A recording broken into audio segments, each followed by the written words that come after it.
White cop arrests black woman in public, but he freezes when he learns her true identity. A white police officer stops a black woman on a busy street, assuming she's involved in something suspicious.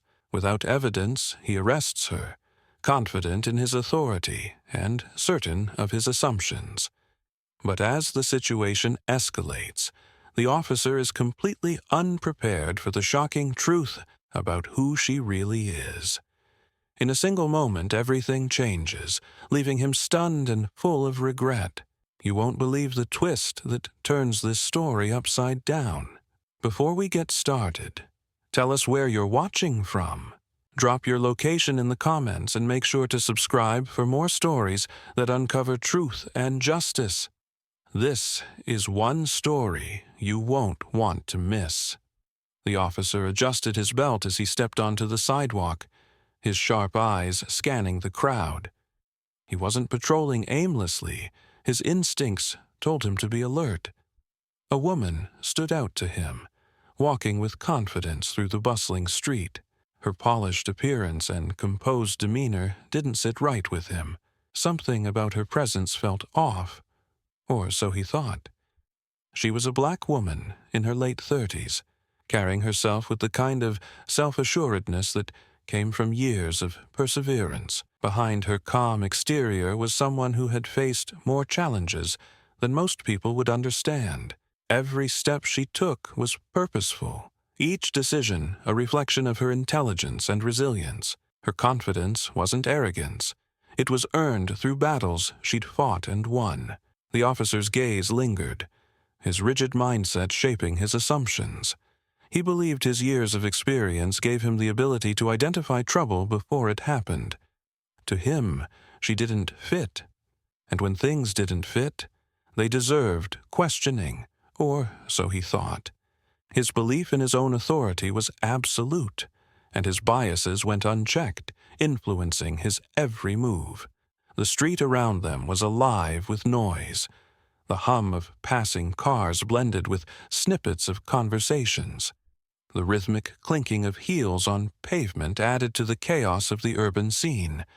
It was the kind of environment that most people melted into unnoticed. But not her. She stood out, and the officer felt compelled to act. The woman's confidence was unshaken, but deep down, she was all too familiar with situations like this. A lifetime of navigating a world where judgments came swiftly had taught her how to handle moments like these. She wasn't unaware of the officer's gaze or the suspicion written across his face. She simply chose not to let it affect her outward composure. For the officer, this wasn't just a casual observation. He'd already decided that something didn't add up. Her confident stride and calm demeanor felt to him out of place. Without evidence or reason, he allowed his assumptions to guide him. He called out to her, his voice firm, "Ma'am, I need to speak with you for a moment." The woman stopped, turning to face him. Her expression was calm, her body language neutral, yet her posture conveyed strength. "Is there a problem, officer?" she asked, politely, her tone measured. "I just have a few questions for you," he replied, keeping his stance authoritative. To him, her poised demeanor felt defiant, as though she were challenging his authority. His biases made her composure seem like something suspicious, rather than a reflection of her character. The conversation began as a simple inquiry but carried an undertone of accusation. Every question he asked was laced with doubt, and every answer she gave was met with skepticism. Yet she remained calm, refusing to let his attitude disrupt her composure. "Where are you heading?" he asked, his tone curt. "To an appointment nearby," she responded evenly. "What kind of appointment?" he pressed, narrowing his eyes. "A professional meeting," she replied, offering no further details. She wasn't obligated to explain herself, and she knew it. Her tone was neither defensive nor apologetic. It was firm. The officer's suspicion deepened.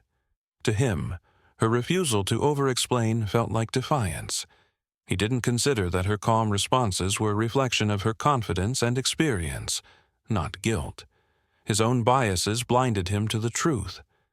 The air grew heavier as tension built between them. Passers-by slowed their steps, their conversations quieting as they observed the interaction. A few glanced over, their faces showing unease, but no one intervened. The woman stood firm, unshaken by the officer's probing questions. His frustration grew as her composed demeanor challenged his authority. He didn't like feeling as though he wasn't in control. "Do you have any proof of this so-called meeting?" he asked sharply. The woman's expression didn't change. "I don't carry proof of every appointment, officer," she said, her tone steady. Her calm response only seemed to fuel his irritation. His rigid mindset couldn't reconcile her confidence with his assumptions about who she was. The situation felt to him like a challenge to his authority. The street noise seemed to fade as their exchange drew more attention. Subtle tension lingered in the air, a feeling that something bigger was brewing.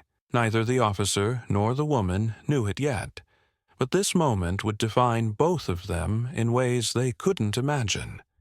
The officer squared his shoulders, his posture firm as he stood a few feet from the woman.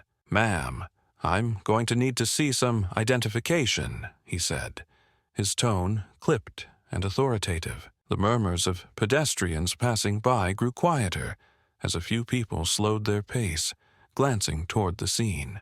The woman tilted her head slightly, her calm gaze meeting his. "Why do you need to see my ID, officer?" she asked evenly, her voice steady but not confrontational. The officer frowned, narrowing his eyes. "You seem out of place," he replied, the words rolling off his tongue as if they were justification enough. "We've had some reports of suspicious activity in the area." Her eyebrows raised slightly, the hint of a challenge in her expression. "Suspicious activity? What exactly do you think I've done?" she asked, maintaining her calm demeanor. His jaw tightened, and he crossed his arms over his chest. "I'm the one asking the questions here," he said sharply. "Just show me your ID, and we can sort this out quickly." The woman reached into her bag slowly, her movements deliberate to avoid escalating the situation further. She pulled out her ID and handed it to him. "Here you go, officer," she said, her voice calm yet firm. "But I'd still like to know why I was singled out." The officer barely glanced at the ID before handing it back. His eyes didn't leave her face, and his tone remained dismissive. "Where are you coming from?" he asked, ignoring her question entirely. "I was heading to a meeting," she replied, holding his gaze. "I've done nothing wrong." Her composed response seemed to irritate him further. "A meeting," he repeated, his tone dripping with skepticism. "And where exactly is this so-called meeting supposed to be?" The woman's expression didn't waver. "It's nearby," she said. "I don't think my destination is relevant to this conversation." The officer's frustration was palpable. He took a step closer, his voice growing harsher. "Listen, ma'am, I don't have time for games. You need to answer my questions or face the consequences." The tension between them was thick now, drawing more attention from the passers-by.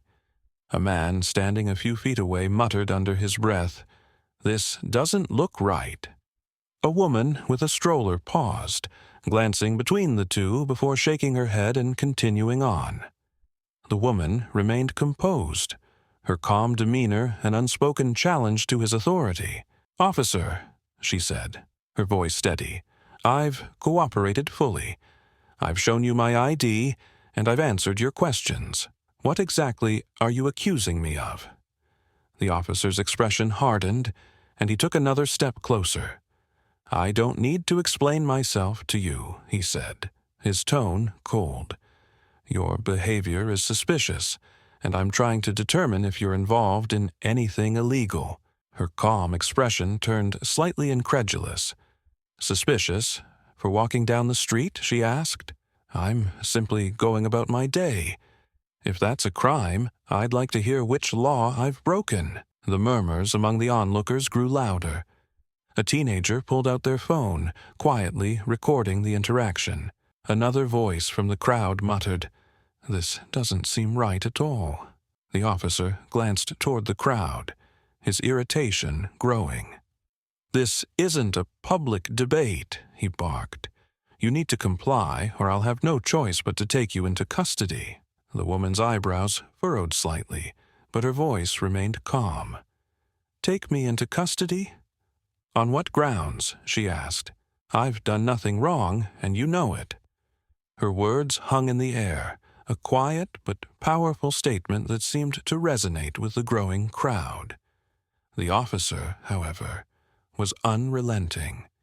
His authority felt challenged, and his frustration with the woman's composure was evident in his tone. "Ma'am," he said, his voice rising, "this is your last chance to cooperate." "I have cooperated," she replied, her voice unwavering, "but I won't let you intimidate me into admitting to something I haven't done." Her calm defiance only seemed to fuel his irritation. He reached for the cuffs on his belt, holding them up as a silent threat. The crowd gasped audibly, the murmurs turning into whispers of disbelief. "This is your choice," he said coldly. "You can either comply or we'll continue this discussion at the station." The woman took a deep breath, her expression unreadable. She glanced briefly at the crowd, noticing their growing unease before turning back to the officer. "Do what you need to do," she said calmly, "but know that you're making a mistake." The officer's jaw tightened as he reached for her arm, snapping the cuffs around her wrists with practiced precision. The metal clinked loudly, the sound echoing in the growing silence. The onlookers watched in shock, their faces a mixture of disbelief and disapproval. "She hasn't done anything," someone whispered. Another voice added, "This is wrong." The woman remained composed, her expression calm despite the situation. She didn't resist as the officer led her toward his patrol car, but her final words before stepping inside hung heavy in the air. "You're going to regret this," she said softly, her voice steady. "You don't know who I am." The officer hesitated for a split second, her words registering in his mind. But his pride wouldn't let him stop now. He ignored the growing murmurs from the crowd, closing the door behind her with a definitive slam. The street was still buzzing with activity, but the atmosphere had shifted. The tension in the air was palpable, the whispers of the onlookers growing louder as the patrol car pulled away. Some stood frozen, their eyes following the car, while others shook their heads in dismay. The officer, however, remained convinced that he had made the right decision. He believed his authority was absolute, his judgment infallible. But deep down, something about her final words lingered, a seed of doubt he couldn't shake. What he didn't realize was that her identity, and the truth she carried, would soon turn his world upside down. The patrol car pulled into the station's parking lot, its tires crunching against the gravel. The officer exited first, slamming the door behind him as he moved around to the other side. Opening the door, he reached for the woman, who sat calmly in the back seat, her expression unreadable. "Let's go," he said curtly, his tone sharp and commanding. She stepped out without protest, her composure unshaken despite the situation. The cuffs around her wrists clinked faintly as she adjusted her stance, but her gaze remained steady, locked onto his. There was no anger, no fear, just a quiet determination that seemed to unsettle him. As they walked through the station doors, the fluorescent lights cast a harsh glow on the sterile surroundings. The officer led her toward an interrogation room, ignoring the curious glances from his colleagues. Once inside, he removed the cuffs and gestured for her to sit. "Wait here," he said coldly before stepping out. the door closing behind him with a heavy thud. The woman sat down, her posture straight, her hands folded neatly in her lap. She glanced around the room, a stark, windowless space with a metal table and 2 chairs, before settling her gaze on the door. Her calm demeanor hadn't faltered, even as the situation grew increasingly absurd. When the officer returned a few minutes later, he carried a clipboard and a notepad. He placed them on the table with more force than necessary before sitting down across from her. His movements were rigid, his frustration evident. He didn't like how calm she was. It felt like a challenge to his authority, and he was determined to reassert control. "Let's start with the basics," he said, his tone clipped. "Name." She tilted her head slightly, her gaze unwavering. "You already have my ID," she replied calmly. "You know my name." "Humor me," he snapped, his jaw tightening. She sighed softly, as though indulging a child's tantrum. "My name is protagonist's name," she said evenly, her tone betraying none of the irritation she must have felt. "And what do you do for a living?" he asked, his pen poised over the notepad. "I work in law," she replied simply. He frowned, his skepticism obvious. "Law?" he repeated. "In what capacity?" Her lips curved into a faint, enigmatic smile. "You'll find out soon enough." Her response only fueled his irritation. He leaned forward slightly, his elbows resting on the table. "Listen," he said, his voice low and pointed. "I don't have time for games. If you want this to go smoothly, I suggest you start cooperating." "I have cooperated," she said, her tone steady. "I've answered your questions, shown you my ID, and explained that I've done nothing wrong. What more do you want from me?" His grip on the pen tightened, the tension in his posture betraying his growing unease. "I want the truth," he said sharply. "What were you really doing out there? Who were you meeting? What's your connection to the reports of suspicious activity?" Her eyes narrowed slightly, her calm expression finally showing a hint of incredulity. "Reports of suspicious activity," she repeated. "Is that what you're basing this on? Or is it just that I don't fit into the narrative you've created in your head?" The accusation hung in the air, heavy and undeniable. For a moment, the officer hesitated, his confidence wavering under the weight of her words. "Don't try to turn this around on me," he said, his voice rising slightly. "You're the one under investigation here." "Investigation for what?" she asked, her voice sharp but controlled. "For walking down the street, for existing in a space you decided I don't belong in." Her words cut through the room like a blade, and the officer's composure cracked further.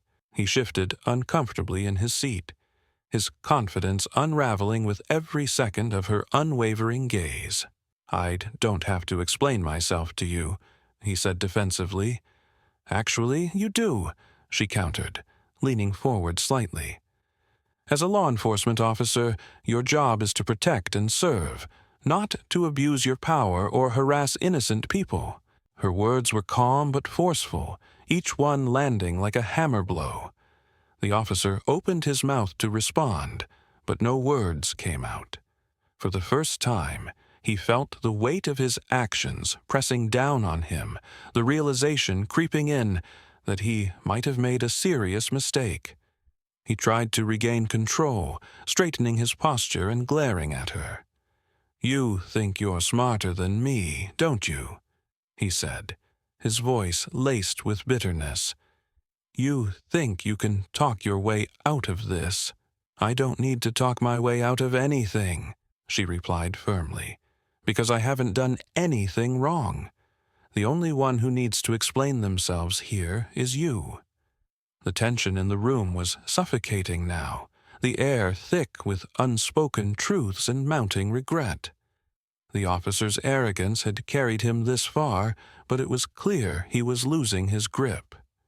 His questions became more pointed, more desperate, as he tried to salvage his authority. "Who do you think you are?" he demanded, his voice rising. "Do you really think you're untouchable?" Her expression didn't change, but her next words were laced with quiet power. "You're about to find out," she said softly. The officer froze, her statement hitting him like a cold wave. The certainty in her voice, the calm confidence in her demeanor. It unnerved him in a way he couldn't explain. He stared at her, his mind racing with questions he didn't dare to ask. Before he could respond, she leaned back in her chair, her composure unbroken. "You've already made your judgment," she said, her tone even. "But you're about to learn just how wrong you are." Her words were a promise, a warning, and a revelation all at once. The officer felt a chill run down his spine, the certainty he'd carried into this room crumbling beneath the weight of her calm defiance. He didn't know what she was about to reveal, but he knew, deep down, that it would change everything. The silence in the room was deafening as the two of them stared at each other, the balance of power shifting in ways the officer couldn't control. And in that moment, he realized that this wasn't just an interrogation. It was the beginning of his reckoning. The tension in the room was thick as the officer leaned back in his chair, folding his arms tightly across his chest. He studied the woman in front of him, her calm expression unmoving. For a moment, he thought he still held control, but her words, "You're about to find out," kept echoing in his mind. What could she mean? He couldn't shake the uneasy feeling creeping up his spine. The woman let the silence linger, her steady gaze locked on his. Then, with a deliberate calm, she leaned forward, her hands clasped in front of her. "Since you're so intent on knowing who I am," she said, her voice smooth but firm, "let me tell you." The officer straightened slightly in his chair, his expression shifting from arrogance to curiosity. He wasn't prepared for what came next. "My name is protagonist's full name," she began, her tone steady, "and I am the Regional Director of the Civil Rights Division for the Department of Justice." The words hit the officer like a freight train. His confident facade faltered, his eyes widening as the gravity of her statement began to sink in. He stared at her, his mind racing to process what she had just revealed. "You're—" "What?" he stammered, leaning forward as if he hadn't heard her correctly. "You heard me," she said, her calm demeanor unshaken. "I oversee cases of civil rights violations and police misconduct across this region. I'm here to ensure accountability within the justice system, something you, officer, seem to have forgotten." The air in the room grew heavier. The officer's face paled, beads of sweat forming on his forehead. He opened his mouth to respond, but no words came out. He was stunned, frozen in place as the truth of her identity sank in. The woman leaned back in her chair, her composed expression never wavering. "You assumed I was just another person you could intimidate," she continued, her voice cutting through the silence like a blade.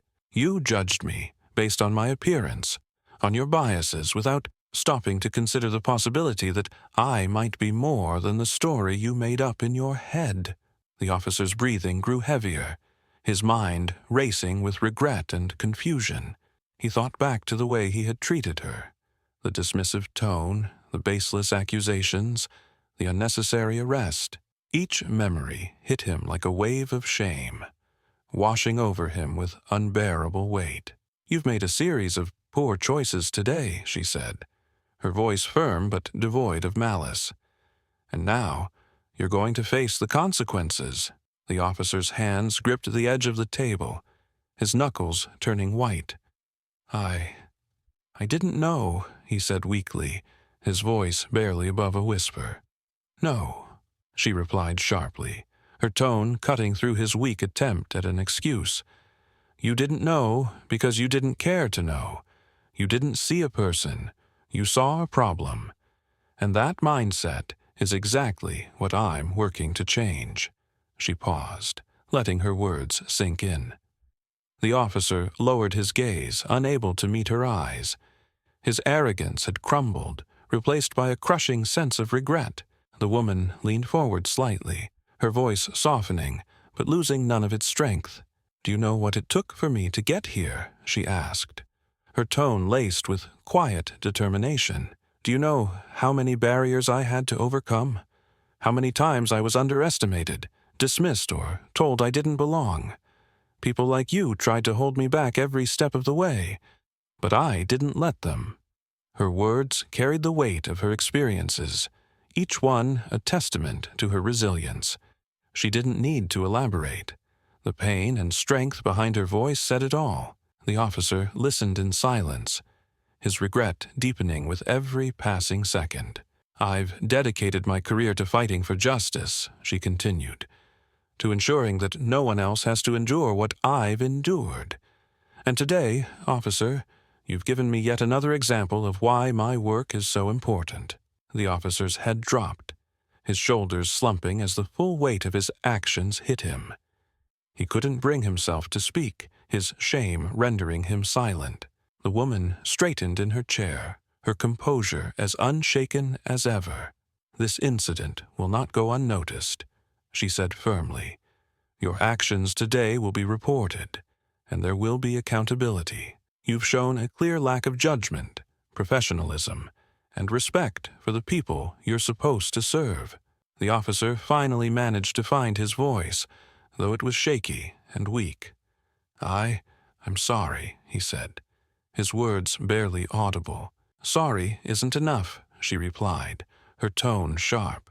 "Sorry doesn't undo the harm you've caused, but it's a start, if you mean it." She stood, her movements slow and deliberate as she gathered her belongings. The officer remained seated, his head still lowered, his hands trembling slightly. He couldn't bring himself to look at her, his regret and shame weighing him down like a leaden anchor. As she moved toward the door, she paused, turning back to face him one last time. Her voice was calm, but carried a note of finality. "You need to reflect on what happened here today," she said, "because if you don't, you'll continue to make the same mistakes, and next time, there may not be someone willing to give you a second chance." With that, she walked out of the room, leaving the officer alone with his thoughts. The silence that followed was deafening, the weight of her words hanging in the air like a storm cloud. The officer sat frozen, his mind replaying every moment of the encounter. Her revelation had shattered his arrogance, forcing him to confront the ugly truth about himself and his actions. He felt a knot of regret tightening in his chest, but alongside it, a spark of something else, an opportunity to change. The tables had turned, and justice was on its way. The woman's calm defiance and powerful revelation had not only exposed the officer's biases but also set the stage for a reckoning he would never forget. The heavy door to the interrogation room slammed shut behind her as the woman walked out, her steps measured and purposeful. She left behind an officer who was no longer the self-assured man who had arrested her on the street. Instead, he sat slumped in his chair, his head in his hands, grappling with the weight of his actions. The fallout began almost immediately. Word of the incident spread quickly, fueled by videos captured by bystanders during her arrest. Social media was ablaze with the story of the white officer who had wrongfully detained a high-ranking civil rights leader. Hashtags like #JusticeForAll and #Accountability now trended within hours, with countless people sharing their outrage and support for the woman who had stood her ground. The officer's department faced immediate backlash. The public demanded accountability, and the pressure mounted for the police chief to take action. Within days, an internal investigation was launched, and the officer was placed on administrative leave. For the first time in his career, he was forced to confront the consequences of his actions in a way he couldn't ignore. Meanwhile, the woman's composure and dignity throughout the ordeal didn't go unnoticed. Her refusal to let anger or resentment dictate her actions became a powerful symbol of strength and grace. She declined to give interviews at first, choosing instead to focus on her work and the message she wanted to send. When she finally did speak publicly, it was at a community event that had been organized in response to the incident. Standing before a diverse crowd of supporters, she addressed the issue with the same calm determination she had shown in the interrogation room. "This isn't about one officer," she began, her voice steady but passionate. "It's about a system that allows bias to dictate actions, a system that too often fails to hold people accountable for their prejudice. But it's also about the power of standing up for what's right, even when it's difficult." The crowd erupted into applause, their admiration for her palpable. She paused, letting the noise settle before continuing.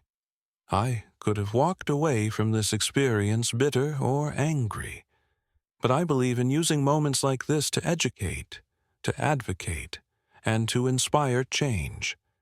Because we can't afford to let injustice go unchecked, not for ourselves, and not for the generations that come after us." Her words resonated deeply, inspiring many in the crowd to take action in their own ways. A young college student in the audience later posted on social media, "Hearing her speak today changed my perspective.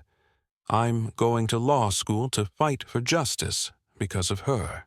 Another attendee, a small business owner, shared, "I realized I need to do more to address bias in my workplace. It starts with us." Even within the police department, the incident sparked change. The department implemented mandatory bias training for all officers and established a community oversight committee to review complaints of misconduct. It wasn't a perfect solution, but it was a step in the right direction, a step prompted by one woman's courage and refusal to stay silent. For the officer, the road to redemption was long and uncertain. He was reprimanded formally and required to attend extensive training on cultural awareness and bias. But beyond the professional consequences, the personal toll was even greater. The woman's words had struck a chord deep within him, forcing him to confront the prejudices he had carried for so long. One day, months later, he requested a meeting with her. It was a small, private gathering in a neutral space, away from the media and public scrutiny.